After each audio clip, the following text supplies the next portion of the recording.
Hello and welcome to Amethyst Star Crafting. My name is Jane Allmark and I'm a UK independent Stampin' Up demonstrator. And today we're going to make an autumn card or a fall card.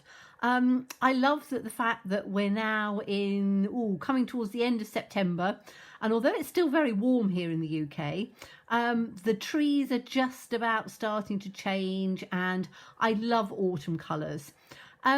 But you don't have to buy particular stamp sets with leaves and things in like that for autumn. You can take any of your stamp sets and by using autumn colours, give an autumn feel to a card. So that's what we're going to do today. And we're using hand-penned Petals. Love this set. It does come with a coordinating die set, but we're just using the stamps today. And we're going to be using the inside. So it's a two-step stamp. But we're just going to be using the inside pieces, and we're using 1, 2 and potentially a third, but I think we're only going to be using 2 and the leaves.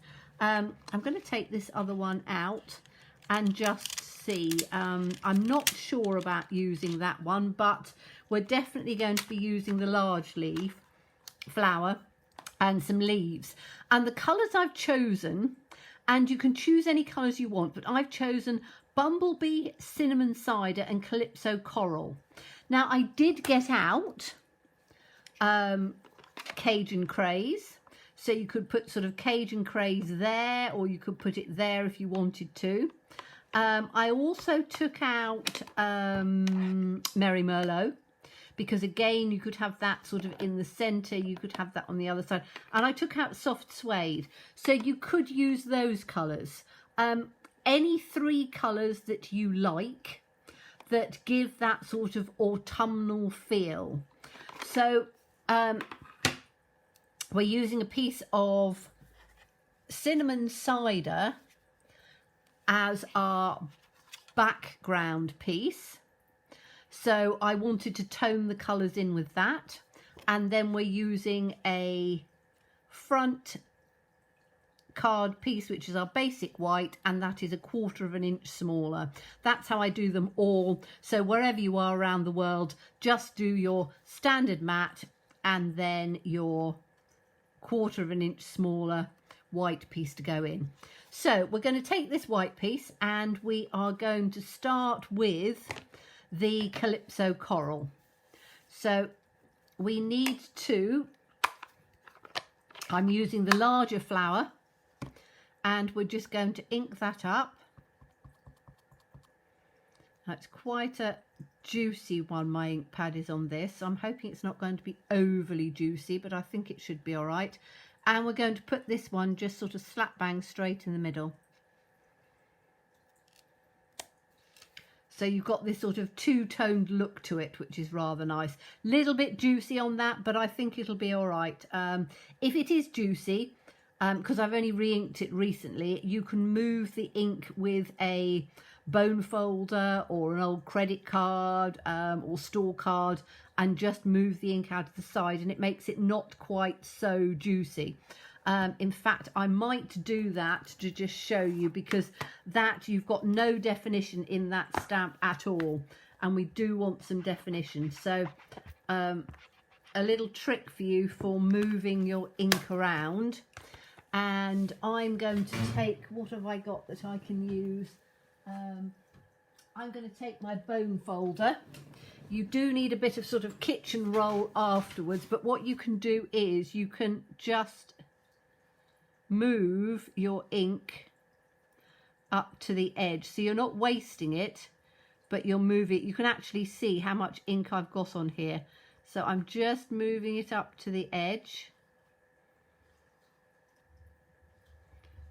of my ink pad, and you can do it a few times so you get some nice clean lines. And I hope you can see that on there. You can actually see where it's moved from the one bit to the other. You do have a bit of ink on there, and then, as I say, just take a bit of kitchen roll and clean that off, and then I will run this one under the tap. But as I say, a bone folder, credit card or something. It then means that, and we're going to turn it over, we have that little bit of sort of shadow, but the stamp is going to go into the center of that. So we're going to ink it up from the center here. That should be better. And then we are going to put that again straight down in on the center. So we should get the definition a bit better on that. There we are, and you can see you've got all the definition coming through. So if you have just re-inked your ink pads, or when they're brand new, sometimes they can be a bit juicy, move it across to the edge, and you then have a you get a clearer stamp. Okay, so the second colour we are going to use is the bumblebee, because I really quite like the bumblebee. And we're going to use the next flower down, which is this one. And I want to use the Calypso Coral again, because, or I'm going to do it afterwards actually. I'm thinking about two things at the same time because I want to build up the colour. So let me just open this bumblebee. It's a little bit stiff, this one.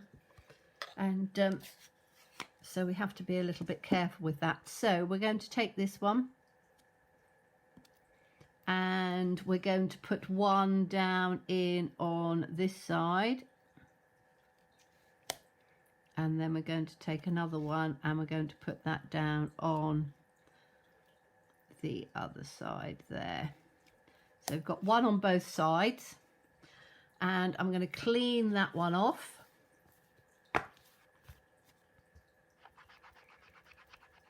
And then what I want to do is I want to add, because those are two very different colours, I want to add some of the, and I might take the smaller flower actually, because I think that that might work quite nicely. So I'm going to take the smaller flower, which is the inside part. I'm going to take the Calypso Coral, but I'm going to get a two-tone on this. So that's, whoops, hasn't stuck onto the block. Hold on a minute, let me just get some scrap. Right, got some scrap copy paper here. I just need to take this up. It just shows you sometimes when you stick your stamp on, it doesn't stick.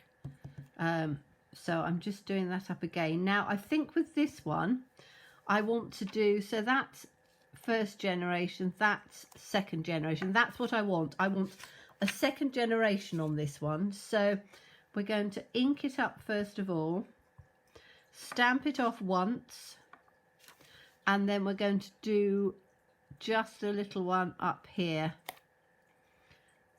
and we're going to stamp that off and do just a little one up on there. Okay, so we've now got, and it looks a bit odd at the moment, but it won't by the time it's finished, because it's just bringing the colour through. So you've got two different types. You haven't got them completely separated. You've brought that Calypso Coral out just a little bit, which is what we wanted. Okay, so I'm going to, oh, I didn't clean that off very well, did I? Put a little bit right on the edge. Okay, so now we're going to go in with the leaves, and I'm using the largest leaf to start off with, and we're going in with the cinnamon cider. Oh, I'm struggling at the moment. I've got some tendinitis in my right elbow, and I was making a I do quite a lot of recycled things, and I was making a rag rug with an old piece of hessian, because it was all upcycling and I didn't buy anything at all, and some scraps of material. And unfortunately the repetitive style and parts of this hessian were quite thick and heavy.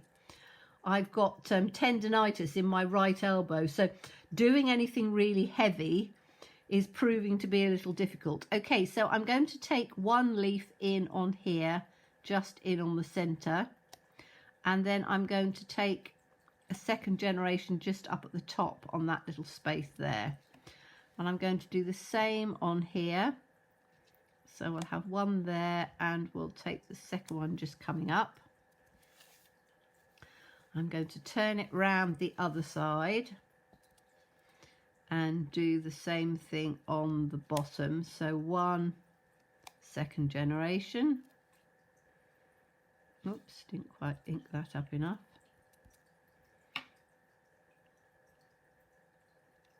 One second generation.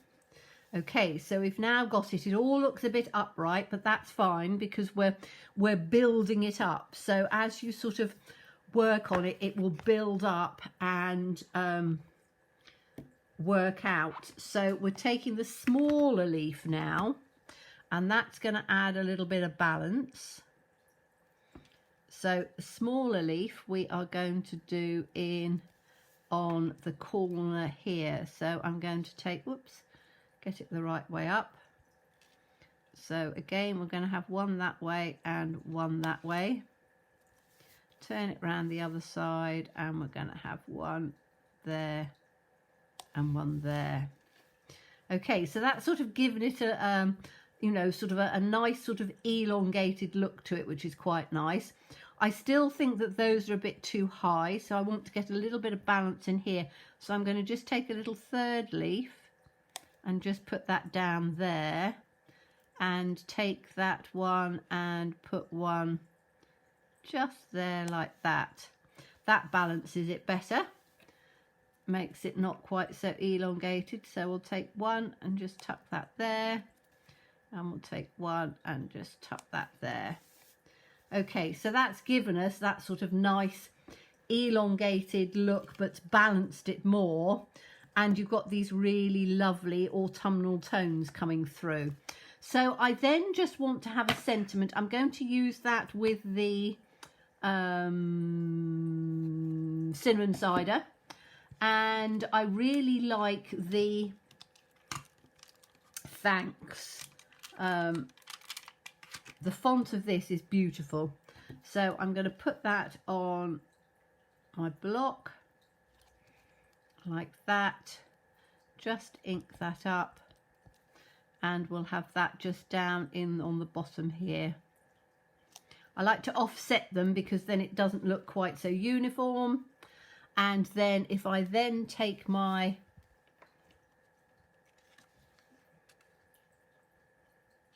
piece of cinnamon cider at the back, you've then got a very, again, simple. I'm trying to keep things simple at the moment because you can create cards quite quickly and quite simply, but you've got this nice, really sort of long, elongated look to it.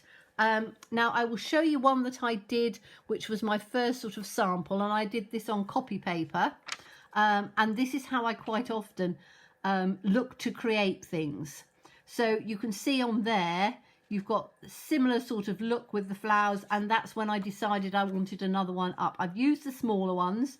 I could have used the same size on there, but that's how I always play around, so that it doesn't matter. These pieces can just be thrown straight in the bin. You're not wasting paper, but it gives you an idea of patterning, so you're not sort of doing lots. So you can then take this and add some embellishments to it. You could add some ribbon to it, or you could keep it just as it is.